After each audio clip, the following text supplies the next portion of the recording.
Kecha ushbu savolga baralla ha deya javob bera oldi. U turnirning asosiy favoritlaridan biri Ispaniyaga qarshi bahsda 7 ta seyfni amalga oshirib, darvozasi daxlsizligini saqlab qoldi. Bu Vozinha uchun ham, jamoasi uchun ham jahon chempionatidagi debyut edi. Aholisi 600 ming kishiga ham bormaydigan davlat va uning qariya futbolchisi uchun bundan zo'rroq debyut bo'lmasa kerak, to'g'rimi? Ammo hammasi o'yindan keyin boshlandi. Uchrashuvning eng yaxshi o'yinchisi bo'lgan Vozinhani hatto ispanlarning sobiq posboni Pepe Reina ham tabrikladi.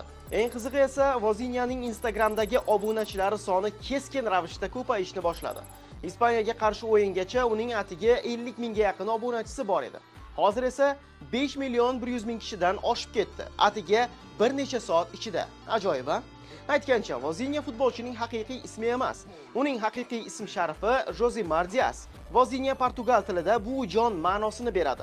Futbolchiga bu laqabning berilishi ham bejiz emas, boisi Josimar deyarli ota-onasi bilan birga yashamagan. U tug'ilganda otasi armiyada bo'lgan, onasi esa doim ishda.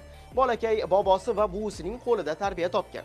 Futbolni yaxshi o'ynagan yosh bolakayni xafa qilishganda buvisi va bobosiga borib shikoyat qilish ortidan unga ko'cha bolalari aynan mana shunday nom berishgan. To'g'ri ma'noda kecha ana shu bu jonning kuni bo'ldi.